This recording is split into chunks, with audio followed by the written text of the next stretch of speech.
Iya, gimana nih Pak Zul? Ada yang bisa dibantu? Iya nih Pak Ahmad, di kelas, Iya. siswa kelas 3 ini kemampuan itu beragam. Ada yang cepat banget tanggapnya, ada juga yang contohnya misalkan pengguna pengurangan itu cukup makan waktu sampai 3 pekan sampai menghabiskan materi tersebut. Oh, Nah, Pak Ahmad gimana nih Pak Ahmad? oh, jadi saya konfirmasi dulu bahwa Pak Zul, obrolan kita pada saat ini di kelasnya Pak Zul sedang terjadi tantangan ya. Tantangan buat Pak Zul itu Ya, ada anak-anak yang cepat menyerap materi, ada anak-anak yang mungkin butuh bantuan atau bimbingan lebih ya untuk menyerap materi. Bisa diceritakan Pak Zul, kondisi kelas realnya itu sebenarnya seperti apa sih?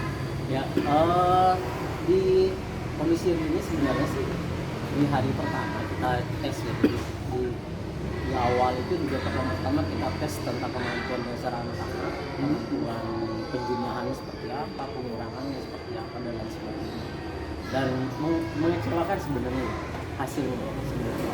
Tapi di situ saya lihat bahwa ini bisa dilatih sebenarnya. Dan pekan pertama kita kasih materi tentang penjumlahan ya. Kita kasih tahu dulu nilai tempatnya seperti apa, bagaimana cara proses penjumlahannya. Itu masih ada yang belum bisa, ada yang bisa ya. Ya itu memakan waktu bisa lebih dua penjumlahan dan pengurangan. Dites juga sama sekali sambil dites juga masih ada, apalagi tentang peminjaman berturut gitu. Nah itu udah mulai agak sulit tuh anak-anak. Misalkan 1006 dikurangi 89 itu udah mulai gimana caranya nih gitu. Cara peminjamannya ya. Gimana ini kan sebelahnya mau semua ini Pak. Itu harus di terlebih dahulu. Ini sih yang menjadi masalah sih. Ya, jadi memang sebelumnya Pak Zul sudah adakan tes terlebih dahulu ya. Iya. Bahasanya itu kalau tidak salah tes diagnostik sebetulnya. Iya. Oh, keren banget Pak Zul sudah melaksanakan tes diagnostik kayak gitu. Dari hasil yang didapat berarti kan sudah ada pemetaan ya. Iya. Nah, dia itu lebih miring ke kanan atau lebih miring ke kiri itu Pak Zul kalau Sebenarnya sih atau malah kurvanya normal? kurvanya normal sebenarnya. Oh, kurva normal. Terus? Cuman dari kurva normal itu dikasih langkah yang pertama mereka bisa. Nah, contoh misalkan tentang peminjaman ya. Peminjam pertama dia bisa, tapi kalau udah peminjam kedua udah mulai bisa. Ketiga keempat udah mulai ini ada. Oh. Itu yang walaupun di kelas 2 sudah ini kan kasih pembelajaran, tapi di kelas 3 harus itu sih. Memang materi yang saat ini akan diajarkan apa tuh Pak Zul? Saat ini diajarkan itu tentang sifat-sifat bilangan. Sifat-sifat bilangan. Sifat-sifat bilangan. Oke, yang seperti apa tuh Pak Zul? Sifat bilangan itu terbagi menjadi 3. Pertama ada sifat komutatif ya. Yang kedua ada sifat asosiatif. Yang ketiga sifat distributif. Baru saat ini anak-anak itu belajar tentang sifat komutatif. Nah, sifat komutatif ini kemarin sudah dikasih penjelasan, komunikasi soal. Ada beberapa siswa yang mulai ketika dikasih dua angka dikali dua angka itu udah mulai agak sulit, udah mulai harus diingat kembali gitu.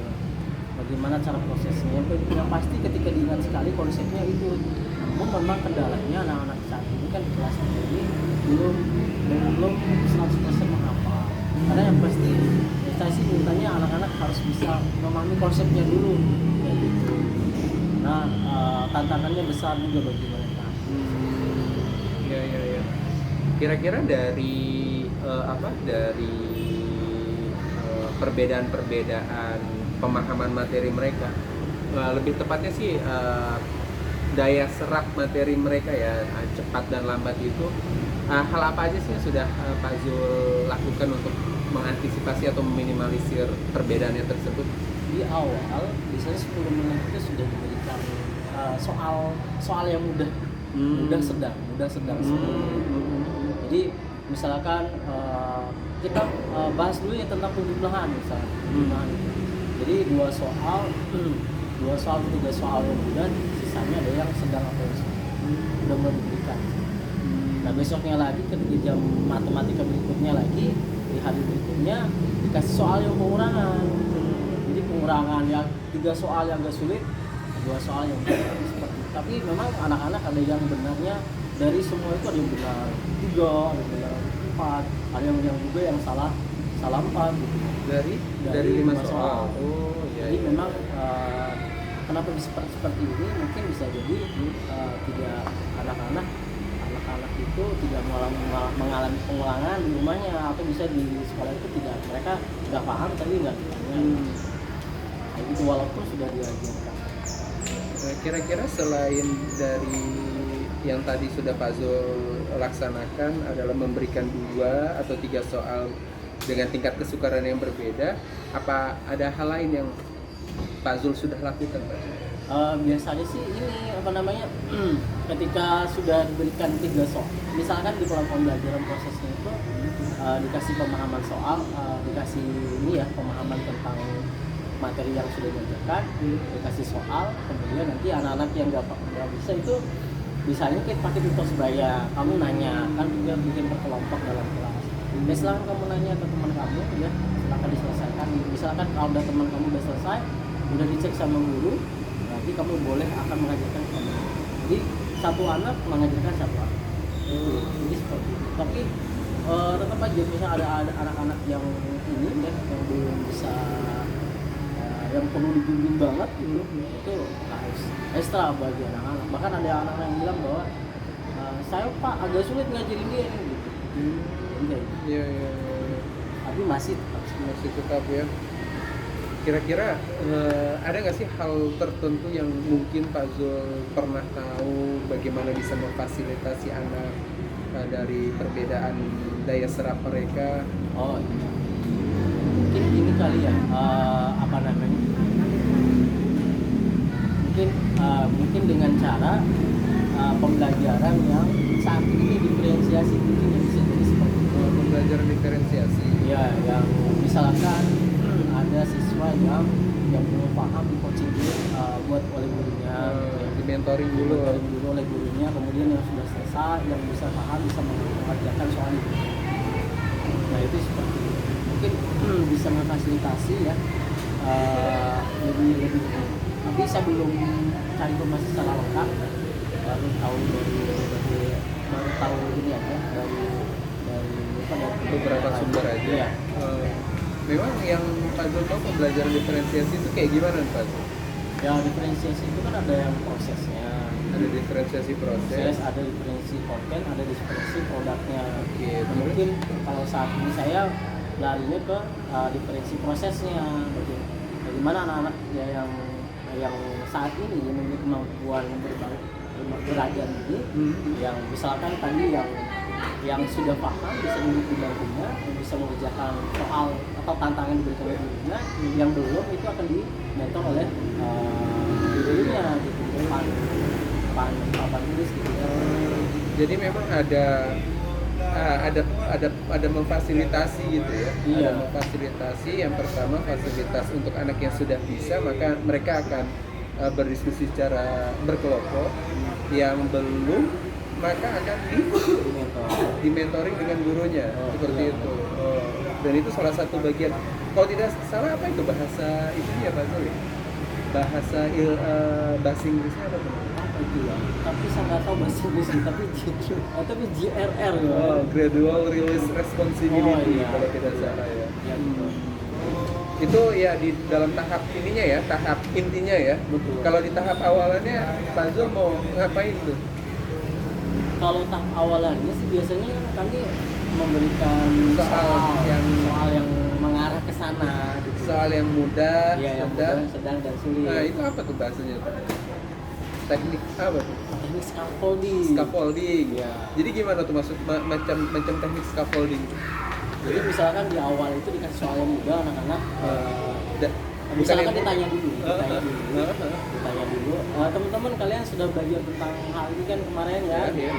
Setelah itu baru anak-anak akan mengerjakan sesuai dengan yang yang diberikan gitu ya.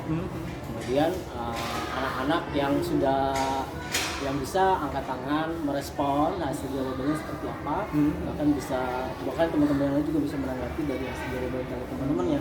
Baru nanti gurunya akan mengarahkan ini proses seperti ini, jadi mulai dikerjakan secara bersama-sama dengan guru dan siswa. Jadi saya konfirmasi kalau teknik scaffolding itu yang pertama ada soal itu akan diajarkan full oleh gurunya. Oh iya. Ya, diajarkan full oleh gurunya. Yang kedua ada soal berikutnya, tapi kita mengurangi fasilitasnya ya. Betul. Gimana tuh maksudnya Pak mengurangi fasilitas itu? Jadi misalkan ketika ada anak, tadi kan sudah di awal sudah diberikan latihan, atau dijelaskan oleh gurunya sampai akhir, dari awal sampai akhir. Yeah. Kemudian yang kedua dikasih soal yang ketika anak-anak dikasih soal nggak otomatis kita coaching full gitu. Jadi mereka itu akan mengerjakan sendiri, ketika ada kendala baru kita setengahnya dikerjakan. Iya. Kita bagian awalnya aja. Dan yang soal yang ketiga itu mereka mengerjakan sendiri. Itu teknik scaffolding ya. Memberikan pengarahan di awal, namun di pemberian berikutnya fasilitasnya dikurangi seperti itu. Oke. Kira-kira nih Pak Zul, dari rencana-rencana Pak Zul kan ada 2 nih ya, pembelajaran GRR itu pembelajaran diferensiasi, teknik scaffolding, sama tadi sempat tentang sosial emosional ya. Kira-kira itu pihak-pihak mana aja sih Pak Zul yang menurut Pak Zul bisa membantu Pak Zul gitu? Atau hal-hal apa yang bisa membantu Pak Zul untuk mewujudkan hal itu?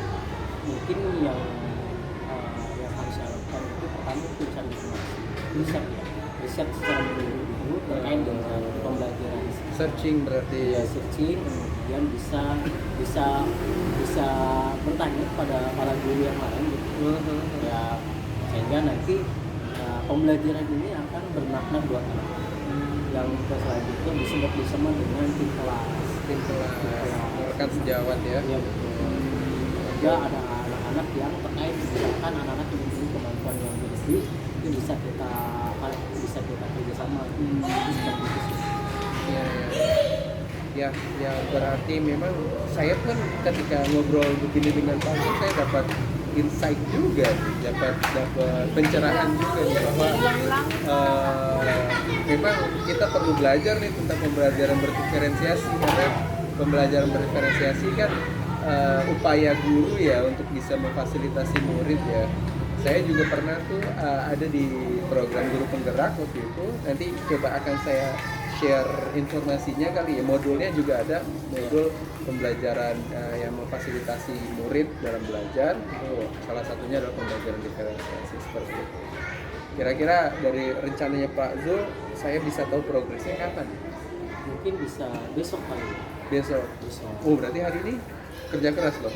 Iya, betul sekali. Karena memang besok ngajarnya. Betul, besok ngajarnya nih. Jadi Oke. Jam 9. Jam 9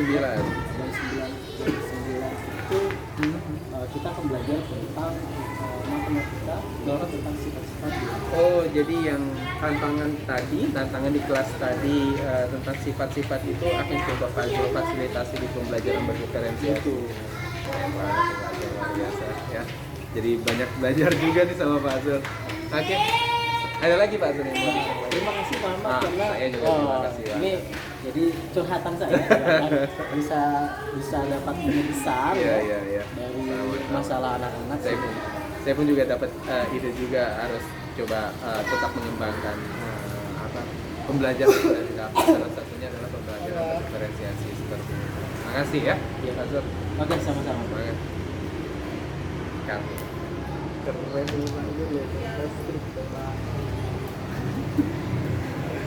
yang batu-batu